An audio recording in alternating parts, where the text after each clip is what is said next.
There was a season near the end of Solomon's reign when 3 enemies rose against him at the same time. Not one enemy, 3, each one from a different direction, each one with a different kind of power, each one rising within months of the other, as if the siege had been coordinated. The first was Hadad the Edomite. He had been in Egypt since childhood, raised in Pharaoh's court, trained for war, given a royal wife, given land, given an army of Egyptians loyal to him personally. He had waited decades for this moment. When he heard Solomon was dying, not yet dead, still reigning, still powerful, he asked Pharaoh's permission to go home.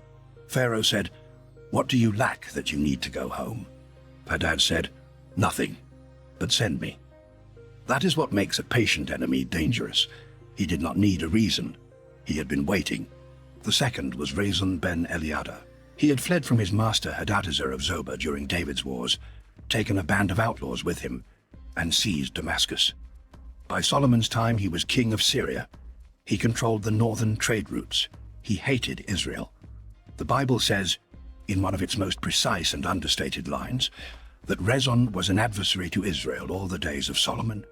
Not occasionally, all the days. The third was Jeroboam ben Nebat. He was not a foreign king. He was one of Solomon's own officials, the man Solomon had appointed over the forced labor of the northern tribes. He was not coming from the south like Hadad. He was not coming from the north like Rezon. He was rising from within. The prophet Ahijah found Jeroboam on the road from Jerusalem and tore a new garment into 12 pieces. He handed Jeroboam 10 of them. He said, "God is tearing the kingdom from Solomon's house and giving you 10 tribes." Solomon heard about this. He tried to kill Jeroboam. Jeroboam fled to Egypt and waited. 3 enemies, south, north, inside, every direction sealed. Now, here is what the Bible does not record. It does not record Solomon praying in this moment. There is no public proclamation, no great speech, no recorded war council, no psalm composed in the siege. The public annals are silent on what Solomon did in the private hours. And that silence is the beginning of everything I want to tell you tonight, because the prayer was already there. It had been there for decades, before Hadad came home from Egypt, before Rezon seized Damascus, before Ahijah tore that garment on the road. Solomon had built the prayer into the covenant architecture of the temple itself, years before any of these men appeared on the horizon. Let me take you back to the temple dedication. It is the most important prayer Solomon ever prayed. The building is finished. The ark is installed.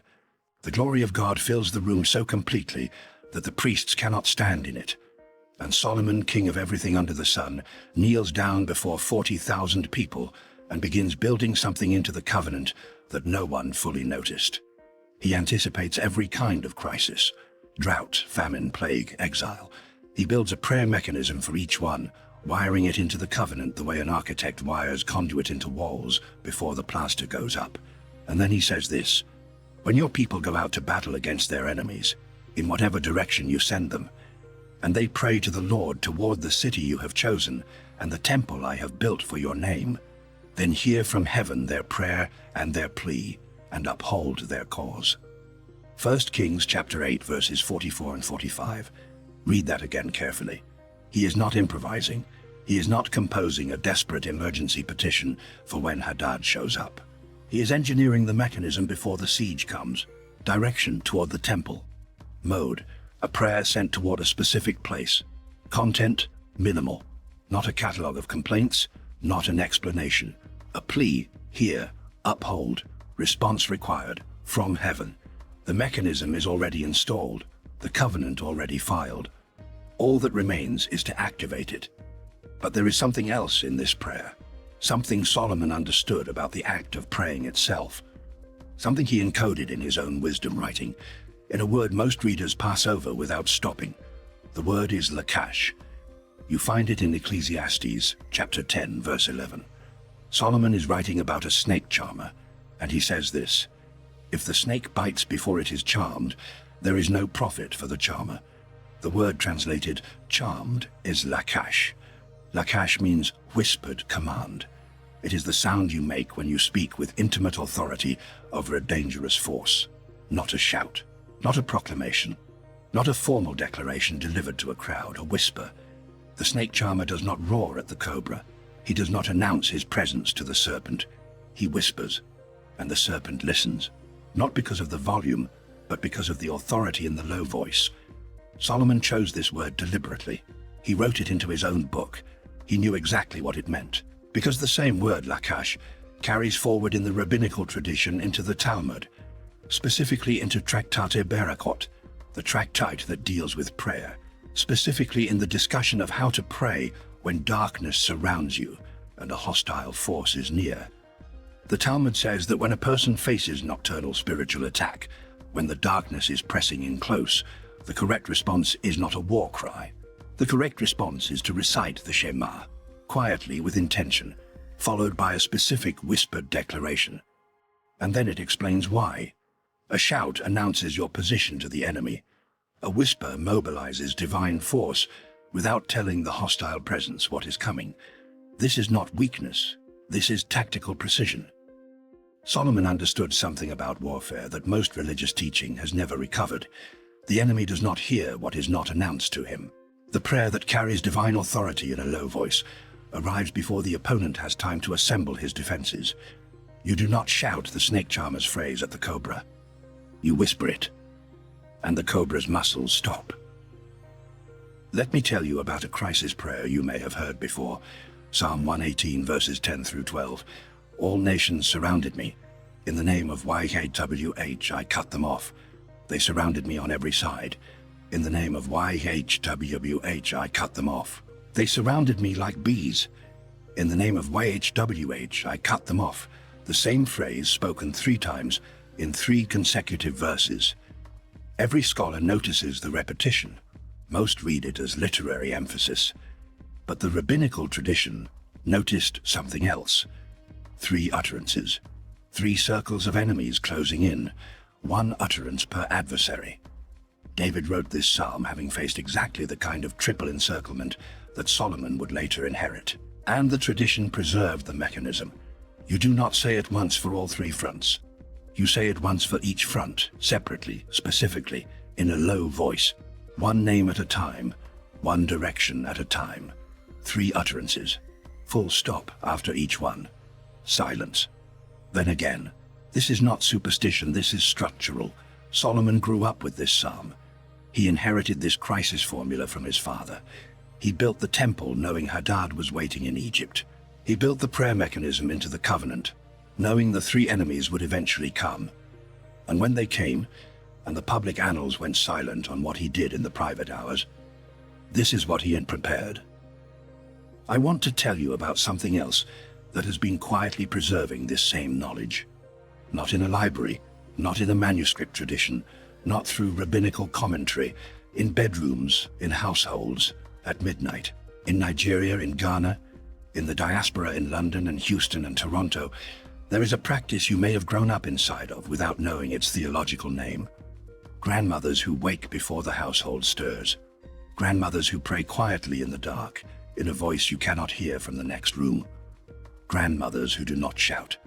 Mountain of Fire and Miracles churches document it. RCCG records it. Winners Chapel acknowledges it. Night prayers prayed in the hours between midnight and 3 in the morning, spoken quietly, in a voice that does not wake the children sleeping nearby. And in Igbo and Yoruba oral tradition, there is a specific understanding of these night prayers that goes beyond the Pentecostal tradition the grandmothers were born into. It is this: some prayers are not for the enemy's ears, not from timidity, not from fear, but from understanding that you do not announce to a hostile presence what is about to happen to it. The Yoruba Asa tradition preserves a specific category of nighttime declaration that is spoken at what practitioners call the boundary hour. The Igbo Oge Abali prayer watch identifies certain covenantal declarations as belonging specifically to the darkness, to the intimate register, to the low voice. 3 traditions, different languages, different continents, no documented contact with the Talmudic Lachash tradition, no access to the Greek manuscripts of the Testament of Solomon, no knowledge of Talmud Berakhot, chapter 5. Same mechanism, the whispered prayer that mobilizes force without announcing the action to what opposes you. Your grandmother was not practicing folk superstition. She was using Solomon's emergency protocol, and she did not even know his name for it. She preserved the mechanism without the map. Her body knew the prayer before her mind knew the theology. That sentence matters. I want to come back to it. In the Wisdom of Solomon, chapter 5, verses 17 through 23, there is a passage that reads like a military briefing from the perspective of heaven. The passage describes what God does when the righteous person is surrounded. God puts on armor. He takes up his zeal as his whole armor. He arms all creation to repel his enemies. He sharpens stern wrath as a sword. The world will fight with him against the unwise. Read that carefully. The person praying does not fight. The person praying sends a signal. The signal goes up, and what comes down is armored. The whispered prayer from below triggers an armored response from above. The prayer is not a battle cry. The prayer is a signal flare, and the whole mechanism, the covenant architecture in 1 Kings 8, the Lachash principle in Ecclesiastes, the triple utterance in Psalm 118, the armored response in Wisdom of Solomon, all of it was designed so that the enemy does not see what is coming until it is already there. I need to tell you something personal. I was in Lagos in my late 20s. This would have been in the early 90s, when I was doing field research for my dissertation in ancient Near Eastern languages. I was staying in my Uncle Bolu's compound in Mushin. One night, I was walking back to the compound from a late interview with a church elder. It was past 10 o'clock. The street was mostly empty, and 3 men stepped out from a side street. Not violence, not immediately, but the intention was clear. The 3 men were in front of me to my left and at an angle behind me. I was surrounded. I did not shout, I did not run.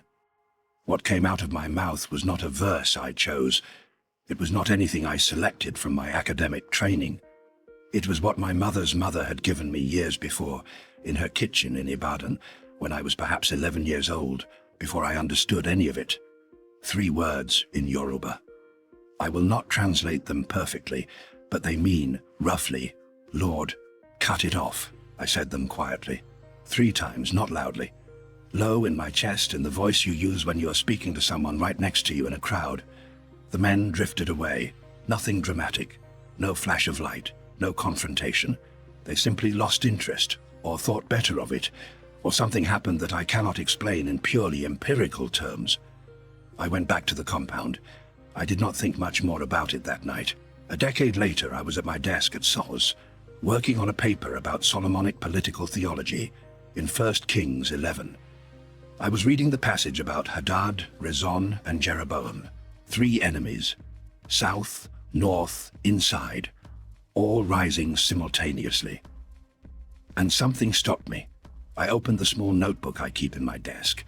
My grandmother had given it to me the year before she died. I keep it because her handwriting is in it. Her handwriting and not much else. A few names, a few phrases. On the 4th page in her careful Yoruba script are those 3 words she taught me. I traced them back. It took me most of that afternoon. The root of what she gave me passes through the Yoruba Asa whispered prayer tradition, through the Psalm 118 triple utterance formula, through Talmud Berakhot 5 on the whispered declaration that mobilizes without announcing, through the Lachash word in Ecclesiastes 10, Solomon's own encoding of the same principle. My grandmother gave me the prayer before I knew what it was. When I needed it in the dark, my body had already learned it. The notebook is still in my desk. Her handwriting is still on the 4th page. She preserved a mechanism that traces back 3,000 years, through a man she would have called a wise king from long ago, through a temple she had never studied, through a Hebrew word she did not know, through a night prayer tradition she simply called what mothers teach their children, before the world gets complicated. I sat for a long time that afternoon. The paper on Solomonic political theology got finished eventually, but I started asking a different question. Not how this mechanism works. I already understood how it works. The question I started asking was, why did she know? And the answer I keep arriving at is this: because she was given it too, from someone before her. Who was given it before that? The transmission does not require the library. The practice outlives the text. The women who whispered in the dark before their households woke were keeping something alive that scholars spend careers trying to reconstruct. They did not need to reconstruct it. They never let it be lost. Here is what I want you to understand about the moment when Solomon's 3 enemies rose simultaneously. He did not improvise. He had spent decades studying the threat landscape. He had watched his father David write the crisis formula in Psalm 118. He had inherited the Lachash tradition from the wisdom tradition he was born into. And he had personally, deliberately, on his knees at the temple dedication, in front of 40,000 witnesses, built the activation mechanism into the covenant. When your people go out to battle against their enemies, in whatever direction you send them, and they pray toward the temple I have built for your name, then hear from heaven and uphold their cause. He built the mechanism before the enemies appeared. He designed the signal flare before the fire started. And the mechanism he designed does not require volume, does not require ceremony, does not require a priest, a prophet, or a public audience. It requires direction toward the place where the covenant is sealed.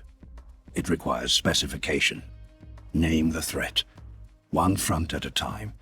It requires the low voice, the Lachash register, the whisper that carries divine authority without announcing itself to what opposes you. 3 utterances. 3 fronts, 1 per adversary. Full stop. Silence. Then the next. That is the prayer Solomon whispered when his enemies surrounded him. The public annals are silent because whispered prayers leave no public record. That is precisely the point. The church has been shouting for 300 years. And I understand some of what was lost in that choice. Not volume, volume is fine. What was lost was the tactical principle. The enemy hears what you announce. The prayer that the enemy cannot prepare for is the prayer he does not hear coming. Solomon knew this. David encoded it. The Talmudic tradition preserved it. The West African grandmother tradition maintained it without ever knowing its name. The mechanism is still active. The covenant Solomon built into the temple dedication is still filed. 1 Kings 8 verses 44 and 45. He designed it for a siege that had not happened yet.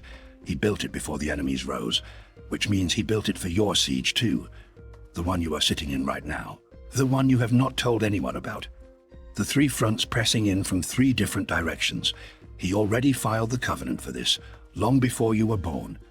Tonight, after everyone in the house has gone to sleep, after the television is off and the last notification has come and gone, sit in the dark. Do not turn on a light. Name what is surrounding you. 1 specific thing per front. 1 sentence, low voice, the job that is under threat tonight. The person working against your household. The spiritual pressure your child has been carrying that you cannot name. Name them. Then speak. They surrounded me on every side. In the name of the Lord I cut them off. Say it once. Full stop.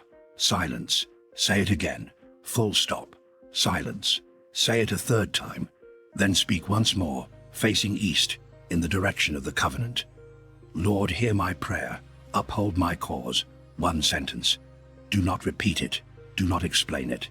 Sit in the silence. The prayer has been filed. Solomon already built the mechanism. He built it at the temple dedication on his knees, in front of 40,000 people, knowing you would need it in a dark room alone, at a time when no one would know you prayed. He built it before the enemies rose. It is still there. Keep your voice low. The enemy does not need to hear what is about to happen to him. Solomon already knows what to do with it.